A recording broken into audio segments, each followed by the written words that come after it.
c'est enfin possible. Voici le credo du Téléthon 2018. Bonjour Brigitte Fanny. Bonjour Laurent. Depuis la toute première édition, des progrès considérables, il faut le reconnaître, et se le rappeler, ont été réalisés dans le diagnostic des maladies génétiques, des avancées qui permettent parfois à des patients de changer carrément de vie. Et là, on a le sourire forcément. Vous avez rencontré une jeune femme qui a pu abandonner son fauteuil roulant. C'est remarquable, tout simplement. Effectivement, parce que depuis le début du Téléthon, les recherches ont progressé. Les médecins ont à leur disposition de nouveaux moyens diagnostiques. Par exemple, des tests génétiques plus performants, plus puissants, hein, puisque les chercheurs ont identifié plus de 4000 gènes responsables de maladies rares. Les médecins ont aussi à leur disposition des examens d'imagerie, par exemple l'IRM musculaire, l'électromyogramme. Tous ces examens ont fait d'énormes progrès depuis une trentaine d'années. Du coup, il arrive que lorsque des patients ont été diagnostiqués il y a 15 ou 20 ans, on leur propose de refaire de nouveaux examens. Et ces nouveaux examens, parfois, pas toujours bien sûr, mais parfois, vont permettre de diagnostiquer en fait une autre maladie. On leur avait dit qu'ils souffraient d'une telle maladie, qui avait tel nom, et 15 ans après, on leur dit non, finalement, vous n'avez pas cette maladie-là, mais une autre maladie. Parfois, il y a un traitement. C'est ce qui est arrivé à Mathilde, donc il y a 3 ans, et effectivement, depuis, elle a pu abandonner son fauteuil roulant.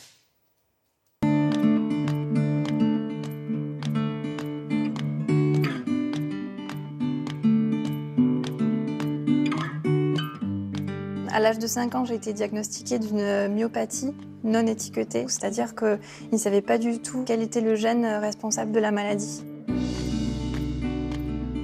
J'avais très peu de force, je me fatiguais très vite, je tombais souvent, je me faisais souvent porter. Mes parents me déposaient en voiture au plus près de là où je devais aller.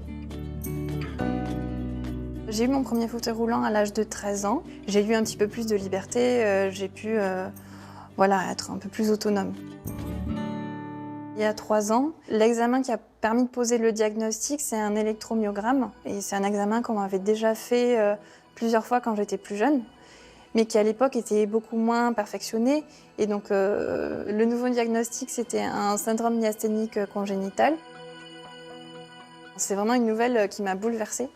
Et j'ai mis plusieurs mois à digérer, à me dire, ben voilà, maintenant tu connais le nom de ta maladie, c'est ça que tu as. Levez les bras bien en l'air, voilà, devant vous. Vous résistez. Les techniques qui permettaient d'étudier ces patients, comme l'imagerie musculaire, comme l'électromyographie, comme les biopsies musculaires, ont beaucoup évolué et permettent l'identification de beaucoup de maladies musculaires. Les syndromes myasthéniques congénitaux. Maintenant qu'on sait les reconnaître, on peut proposer des traitements qui améliorent de façon très franche la transmission neuromusculaire et qui permettent à ces patients de récupérer la marche dans certains cas, en tout cas d'avoir une bien moindre fatigabilité musculaire. Ça, c'est très important. C'est un médicament que je prends 3 fois par jour, sous forme de comprimé actuellement. Et petit à petit, j'ai regagné de la force. Et je me suis débarrassée de mon fauteuil roulant. Aujourd'hui, je ne l'utilise plus. Ça fait plus d'1 an que je ne l'ai pas utilisé du tout. Et j'arrive à marcher aujourd'hui comme une personne normale. Tout est plus facile en fait, sans fauteuil roulant. Par exemple, faire des randonnées, c'est quelque chose que je n'aurais jamais imaginé pouvoir faire avant. Aujourd'hui, je vais au travail à pied. Je peux prendre les transports en commun, ce qui était très compliqué avant. Puis aujourd'hui, j'arrive mieux à me projeter. Je sais que je pourrais avoir des enfants, que le risque de transmettre ma maladie est minime. L'avenir, je le vois sans fauteuil roulant. Donc j'espère que je vais pouvoir continuer à aller aussi bien.